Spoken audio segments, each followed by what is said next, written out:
Hello students, welcome again.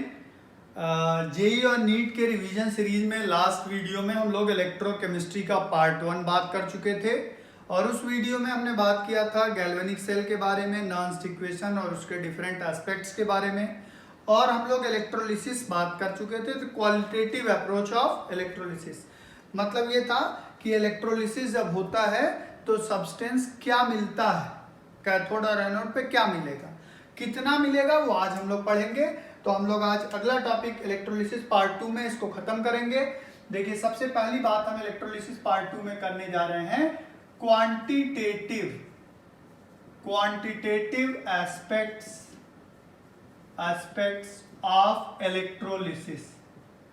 Quantitative aspects का मतलब समझ लीजिए। क्वांटिटेटिव मतलब कितनी क्वांटिटी, इतना करंट इतने टाइम के लिए पास कर दिया तो कितना सब्सटेंस मिलेगा। इसको पढ़ने के लिए हम फैराडे के 2 लॉ पढ़ते हैं। देखिए, फैराडेज फर्स्ट लॉ।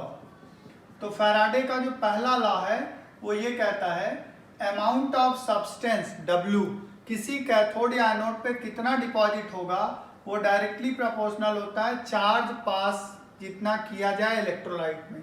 और हम सभी जानते हैं charge is equal to current into time, I into t. इसका मतलब W proportional to IT। W is equal to ZIT। Z यहाँ पे क्या चीज है, एक कांस्टेंट है, और Z को हम कहते हैं इलेक्ट्रोकेमिकल इक्विवेलेंट। Z को हम क्या कहते हैं, इलेक्ट्रोकेमिकल इक्विवेलेंट। अगर हम I 1 एम्पियर ले लें और टाइम 1 सेकेंड ले लें तो जो W है वो Z के बराबर हो जाएगा। इसका मतलब 1 एम्पियर करंट 1 सेकेंड के लिए पास करो, जितना सब्सटेंस डिपॉजिट होता है उसी को हम W कहते हैं, उसी को Z इलेक्ट्रोकेमिकल इक्विवेलेंट कहते हैं। हम सेकेंड लॉ भी पढ़ लें तब दोनों को मिला करके बाकी बातें की जाएंगी और फॉर्मूलेज की। Second law of electrolysis Faraday का ये कहता है, ध्यान दीजिएगा, स्टेटमेंट तो पूछा नहीं जाना है, फिर भी आप स्टेटमेंट चाहो तो लिख सकते हो पॉज करके। स्टेटमेंट ये है, अगर डिफरेंट सॉल्यूशंस को सीरीज में कनेक्ट किया जाए और सभी में same amount of current same time के लिए सेम टेम्परेचर पे पास किया जाए तो अमाउंट ऑफ सब्सटेंस जो डिपॉजिट होता है वो उसके इक्विवेलेंट मास के डायरेक्टली प्रोपोर्शनल होता है। मतलब W1 upon W2 is equal to E1 upon E2 होता है, और W इज इक्वल टू आपने निकाला है ZIT, तो Z1 IT upon Z2 IT is equal to E1 upon E2 होता है। I और T कांस्टेंट है, हम पहले बता चुके हैं। इसका मतलब Z1 upon Z2 is equal to क्या हो गया, E1 अपॉन E2। मतलब E डायरेक्टली प्रोपोर्शनल टू क्या हो गया, Z। या इसी को हम लोग यहाँ लिख देते हैं E is equal to F into Z, या E is equal to 96500 into Z। F जो है यहाँ पे, F क्या चीज है, फैराडे कांस्टेंट है। F को हम फैराडे कांस्टेंट बोलते हैं, जिसकी वैल्यू 96500 कूलम होता है। ठीक है, तो ये बात हो गई फर्स्ट लॉ की। अब इससे आप फॉर्मूला डायरेक्ट निकाल लीजिए, आपसे पूछा जाता है तो आप देखो, अगर हम देखें तो Z इज इक्वल टू क्या हो गया, E अपॉन 96500 कूलम। अब आप यहाँ देखो W इज इक्वल टू क्या हो गया, E की जगह हम रख दें, Z की जगह 96500 कूलम IT। इसका मतलब W is equal to EIT upon 96500 भी हो गया। तो दोनों को मिला के और फॉर्मूलेज निकाल करके आप इससे E यहाँ इक्विवेलेंट वेट है, I करंट है, T टाइम है, इससे आप और चीजें निकाल सकते हो। कभी कभी W की जगह V भी होता है, क्योंकि मान लीजिए कोई गैस है वो वॉल्यूम के फॉर्म में निकल रहा है। ठीक है, तो वॉल्यूम अगर लिबरेट हो रही तो वॉल्यूम यूज किया जाएगा। ठीक है भाई, तो ये सेकेंड लॉ ऑफ इलेक्ट्रोलिसिस होता है फैराडे का। इससे हम पता, देखिए इसमें जो सवाल आते हैं वो ऐसे आते हैं। एक सवाल आपसे आता है, इतना अमाउंट ऑफ करंट पास हुआ इतने टाइम के लिए, बताओ कि कितना डिपॉजिशन होगा। तो आप खुद देखिए, इक्विवेलेंट वेट अगर उस सब्सटेंस का पता है, इतना करंट इतने टाइम के लिए पास किया, कितना डिपॉजिट होगा। या कभी कभी एक थिकनेस का 2-3 बार सवाल आया है, तो आप जान लीजिए कि वॉल्यूम जो होता है एरिया इंटू थिकनेस होता है। एरिया अगर दिया हुआ है, वॉल्यूम आपने निकाल लिया, मान लीजिए डेंसिटी, मास ये सब पता है तो वॉल्यूम निकल ही जाएगा। एरिया दिया है, थिकनेस निकल जाता है। तो इसमें मैथमेटिकल सवाल छोटे छोटे पूछे जाते हैं आपसे, ठीक है। हाँ, इसमें बैलेंसिंग आपको रिडॉक्स मेथड से आनी चाहिए, ताकि आपको कोई अनबैलेंस इक्वेशन हो थियोरेटिकल फॉर्म में तो आप उसको बैलेंस करके करंट निकाल सकें, ठीक है भाई आप उसमें क्या निकालना चाहेंगे, पहले निकालना चाहेंगे जैसे इक्विवेलेंट वेट है, तो इक्विवेलेंट वेट के लिए आपको कैलकुलेट करना पड़ेगा ना, कि अगर मान लीजिए मॉलिक्यूलर वेट दिया है, कोई सब्सटेंस दिया है, तो उसमें आपको कैलकुलेशंस करने पड़ेंगे, ठीक है। अब आप दूसरा इसमें देखो कि एक छोटा सा पार्ट पूछा जाता है, current efficiency. Current efficiency, current efficiency का मतलब होता है कि आप देखो, करंट एफिशिएंसी मतलब actual current upon ammeter current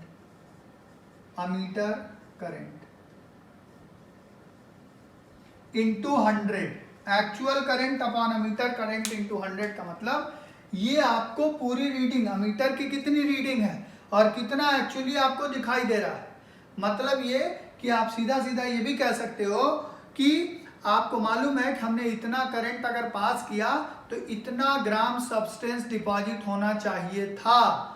मतलब मान लो 20 ग्राम डिपॉजिट होना चाहिए था, तो यहाँ 20 ग्राम, और डिपॉजिट एक्चुअल में हुआ कितना, 10 ग्राम। तो करंट की एफिशिएंसी कितनी हुई, 10/20 गुणे 100। मतलब करंट को मास के फॉर्म में भी हम कह सकते हैं। कैसे, मान लीजिए हमें पहले से पता हो कि इतने करंट से 20 ग्राम डिपॉजिट होना है और हुआ 10 ही ग्राम, तो हम कह सकते हैं mass of current, mass of substance deposited upon mass actually should deposit, जितना डिपॉजिट होना चाहिए इनटू 100, तो वो भी करंट एफिशिएंसी को आपको बता देगा, ठीक है भाई।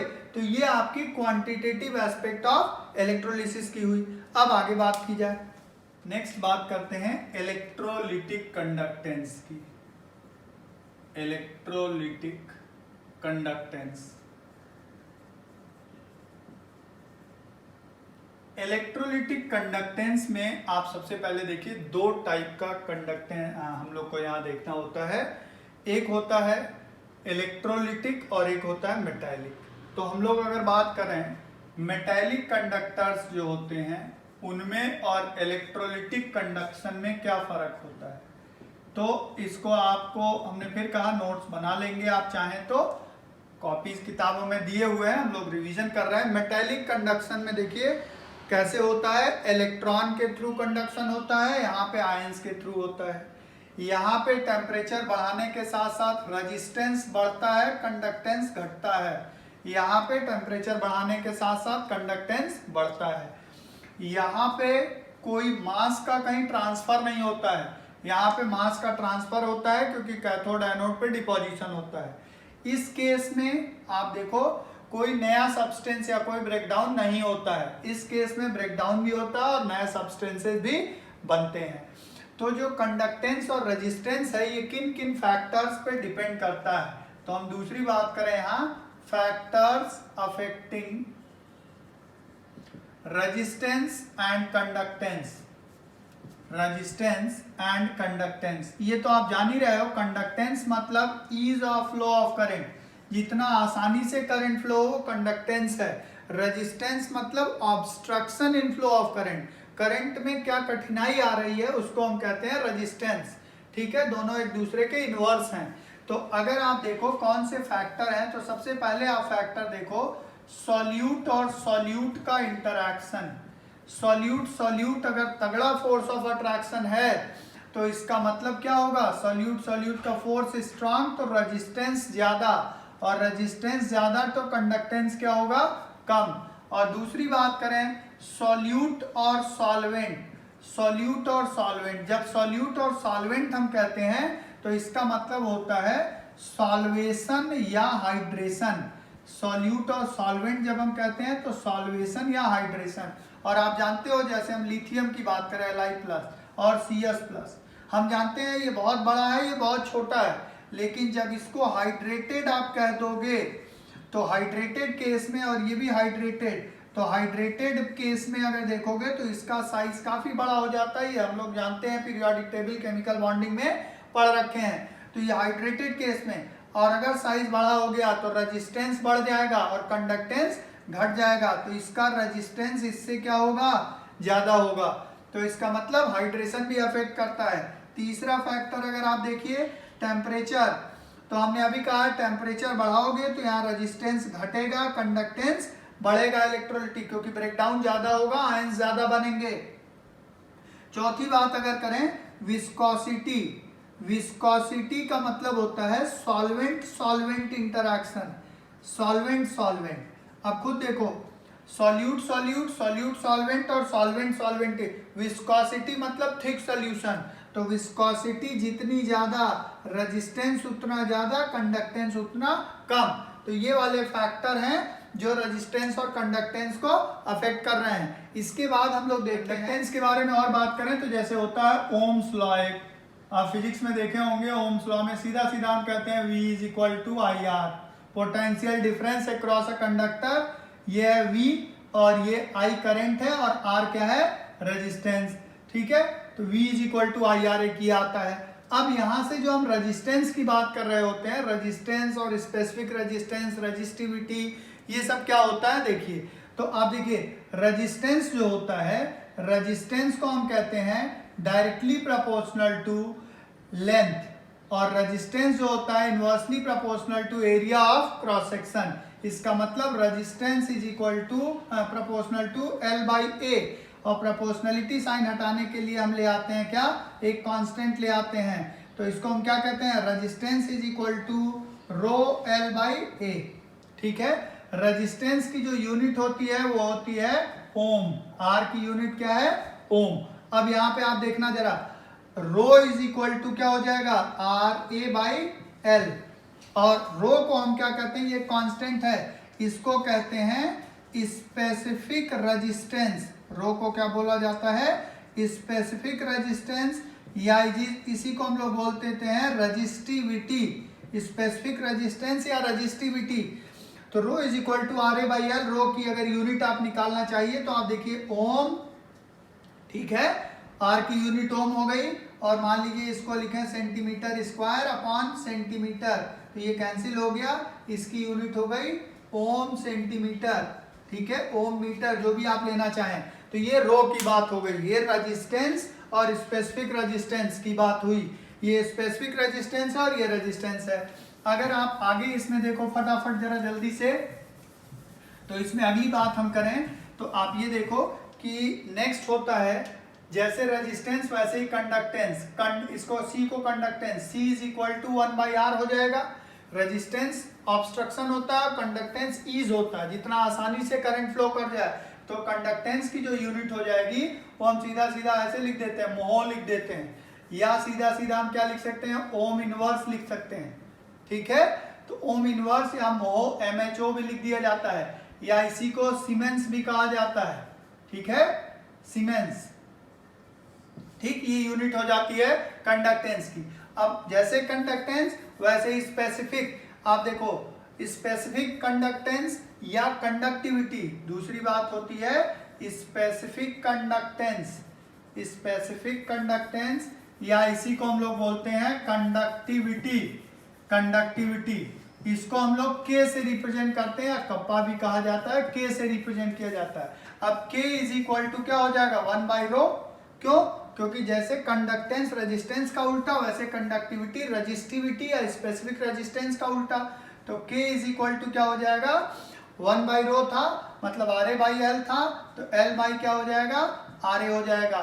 मतलब K इज इक्वल टू क्या कह दोगे, अगर इसको सेंटीमीटर में लेते हैं, ओम लेते हैं, और ये लेते हैं आप सेंटीमीटर स्क्वायर, तो ये कैंसिल हो गया, ये हो जाएगा ओम इनवर्स सेंटीमीटर इनवर्स, ये कंडक्टिविटी की यूनिट हो गई।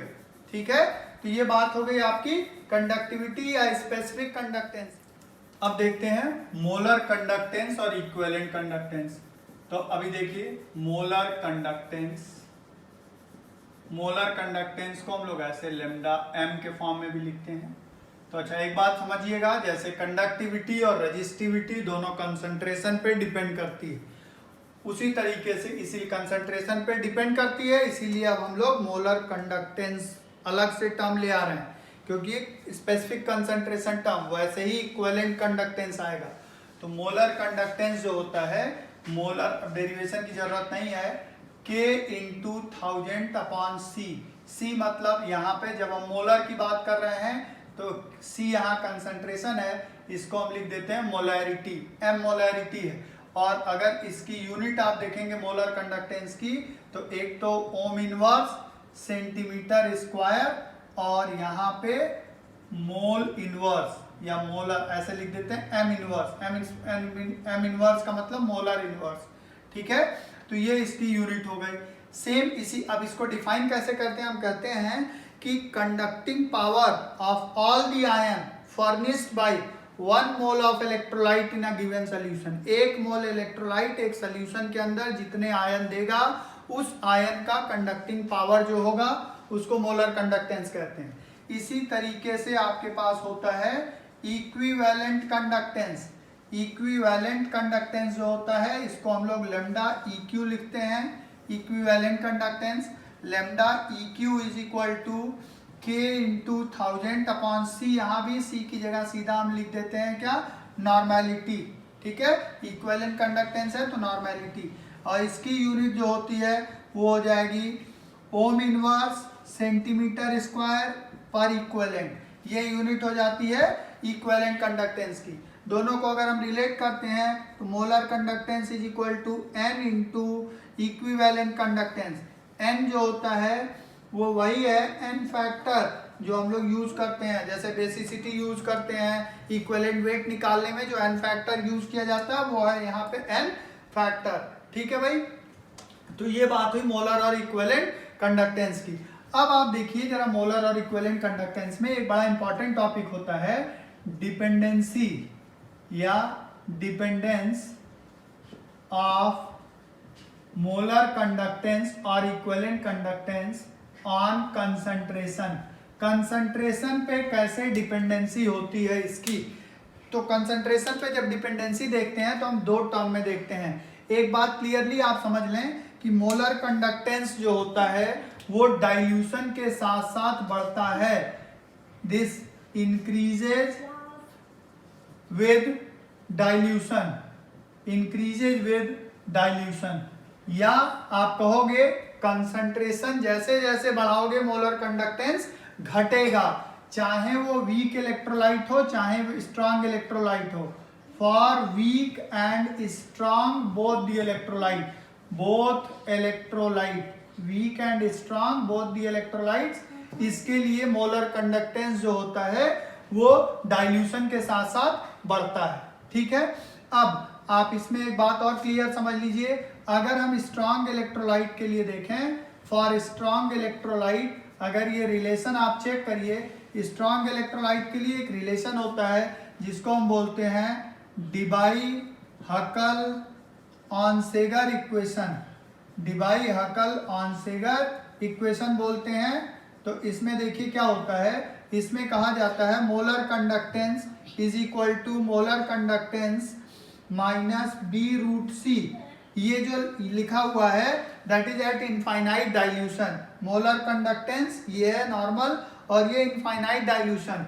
इनफाइनाइट डाइल्यूशन का मतलब होता है, देखिए इनफाइनाइट डाइल्यूशन का मतलब होता है, इनफाइनाइट डाइल्यूशन का मतलब कंसंट्रेशन काफी कम हो गया, C tending to 0, concentration almost 0 हो गया।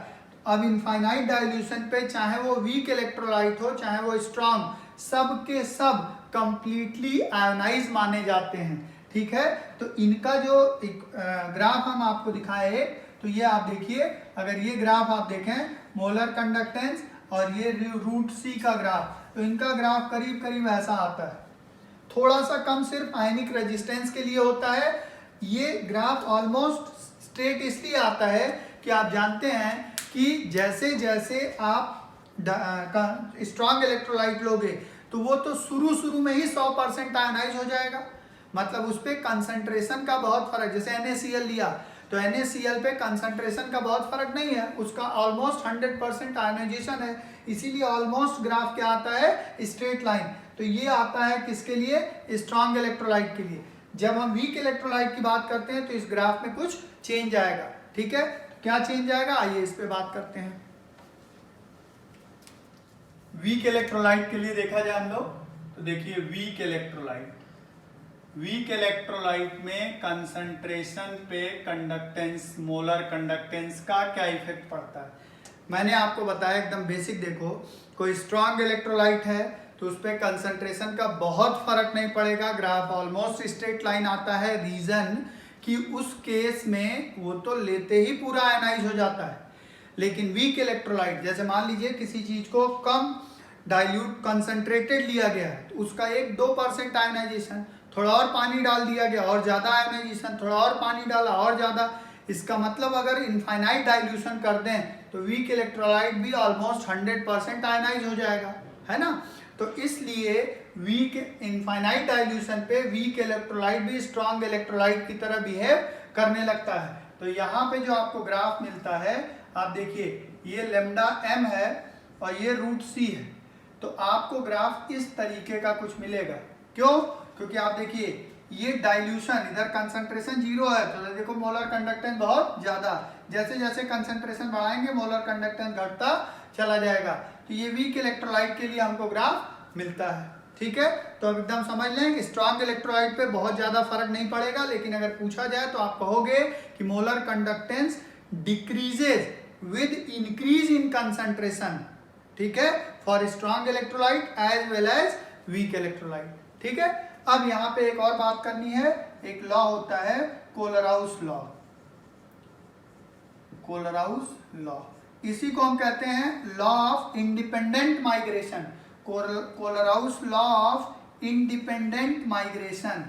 इंडिपेंडेंट माइग्रेशन का मतलब होता है कि जब इनफाइनाइट डाइल्यूशन पे ले लेते हैं, एट इनफाइनाइट डाइल्यूशन सॉल्यूशन के अंदर जितने आयन होते हैं, हर आयन का कुछ ना कुछ कंट्रीब्यूशन होता है कंडक्टेंस के अंदर, ठीक है। हर एक आयन का कुछ ना कुछ कंट्रीब्यूशन है कंडक्टेंस के अंदर। तो इसीलिए कहते हैं लॉ ऑफ इंडिपेंडेंट माइग्रेशन। मतलब किसी इलेक्ट्रोलाइट का molar conductance eight infinite dilution, मान लीजिए हम ले लें NaCl का, तो हम ऐसे लिखेंगे lambda Na plus lambda Cl minus. ये लेमडा आयन के लिए और ये लेमडा किसके लिए है, मॉलिक्यूल के लिए, ठीक है। तो ऐसे लिखा जाता है। अगर मान लीजिए हम ले लें लेमडा, सपोज ले लें BaCl2 के लिए, तो यहाँ कहोगे lambda Ba2 plus and 2 lambda Cl minus. ये जो नंबर होगा वो यहाँ मल्टीप्लाई हो जाता है, ठीक है। तो ये इसी तरीके से इक्विवेलेंट कंडक्टेंस भी होता है, ठीक है। बस ये ध्यान रखना है, अभी हम मोलर कंडक्टेंस की बात कर रहे हैं। मोलर और इक्विवेलेंट कंडक्टेंस के आपस में कन्वर्जन के लिए n इंटू दिस, इस फॉर्मूले का यूज करेंगे। कई जगह मोलर कंडक्टेंस दे करके इक्विवेलेंट दे के मोलर पूछा जाता है, तो आप इस फॉर्मूले को खास ध्यान रखेंगे इस टाइप के सवालों में, ठीक है। तो कोलराउस लॉ समझ में आ गया। अब आगे बात करते हैं इसमें थोड़े और रिलेशंस की। एक होता है रिलेशन हमारे पास अल्फा, डिग्री ऑफ डिसोसिएशन कैसे निकालते हैं, तो डिग्री ऑफ डिसोसिएशन होता है C अपॉन दिस इनफाइनाइट। ये क्या होता है, ये है molar conductance at particular concentration या एट गिवन कंसंट्रेशन पे मोलर कंडक्टेंस है, और ये जो है मोलर कंडक्टेंस है कहाँ पे, एट इनफाइनाइट डाइल्यूशन। तो ये हमको जो देता है, ये रिलेशन हमें सीधा सीधा दे देता है डिग्री ऑफ डिसोसिएशन की वैल्यू। और आप जानते हैं K is equal to C alpha square, ठीक है, या alpha is equal to √K/C, है ना। ये वैल्यू हम लोग पहले भी इक्विलिब्रियम में देख चुके हैं, तो इससे आप रिलेट करके भी आपसे सवाल पूछे जाते हैं, तो आप रिलेशन चेक कर लीजिएगा, ठीक है। तो ये बात हो गई हमारी कोलराउस लॉ से छोटा सा रिलेशन सॉल्युबिलिटी का होता है। सॉल्युबिलिटी देखिए, सॉल्युबिलिटी का बहुत वैसे इंपॉर्टेंट नहीं होता है। Solubility is equal to K into 1000 by lambda infinite M, एक ये रिलेशन होता है। ठीक है, तो ये रिलेशन हमने देख लिए कोलराउस लॉ से रिलेटेड और इलेक्ट्रोलिटिक कंडक्टेंस में। एक बात फिर से रिपीट कर रहा हूं, जो के होता है कंडक्टिविटी या स्पेसिफिक कंडक्टेंस, ये जो होता है कंसंट्रेशन, ध्यान दीजिएगा, के जो होता है कंसंट्रेशन के डायरेक्टली प्रोपोर्शनल होता है। कंसंट्रेशन बढ़ाने से बढ़ता है, कंसंट्रेशन घटाने से घटता है, स्ट्रॉन्ग और वीक इलेक्ट्रोलाइट दोनों के लिए।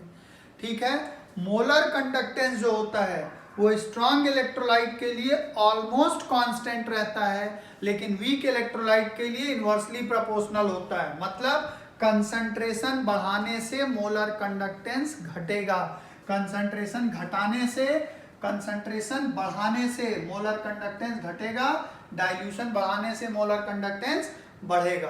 तो ये बात हो गई एक समरी की।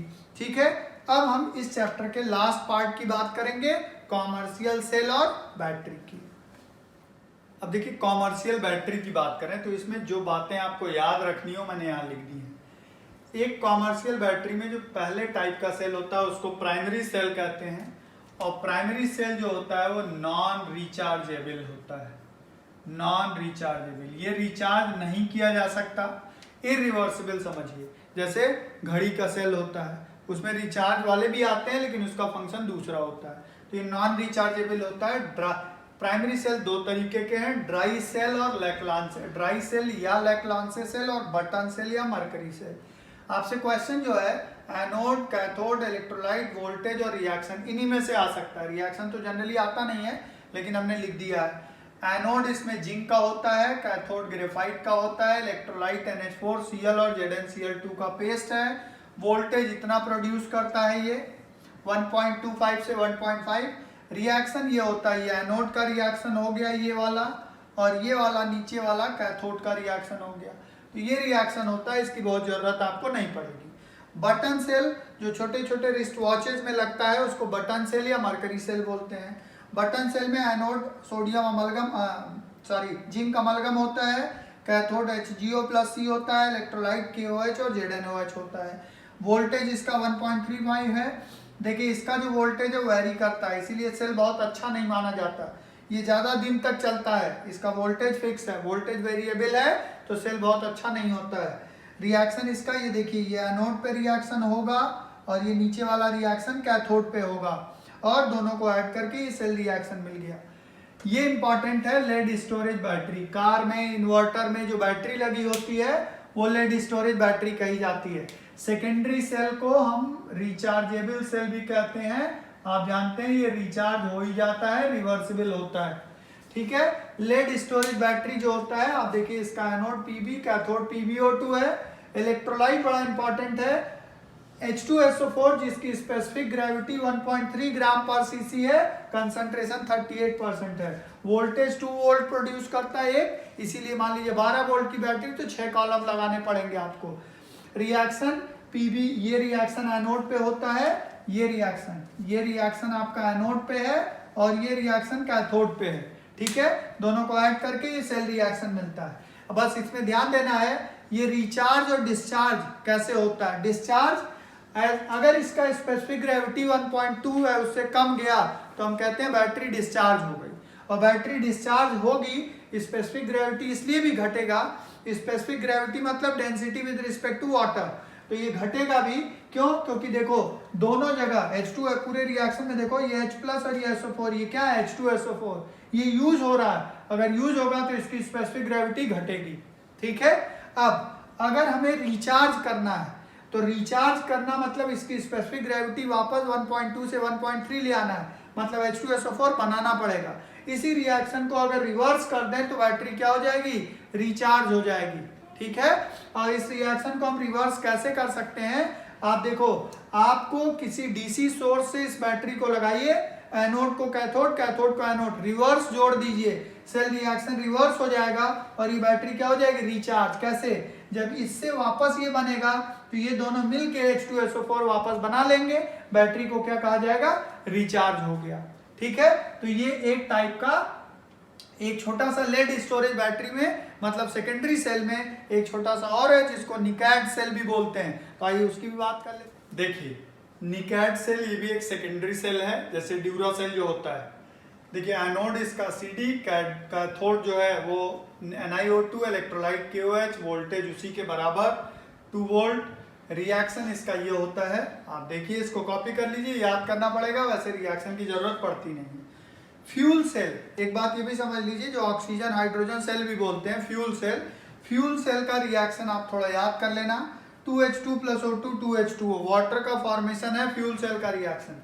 फ्यूल सेल में बात ये ध्यान रखनी है कि थियोरेटिकली फ्यूल सेल को कहा जाता है 100% एफिशिएंट, लेकिन प्रैक्टिकली जो फ्यूल सेल की एफिशिएंसी होती है करीब करीब 60 to 70, लेकिन ये बहुत हाई परसेंटेज ऑफ एफिशिएंसी है।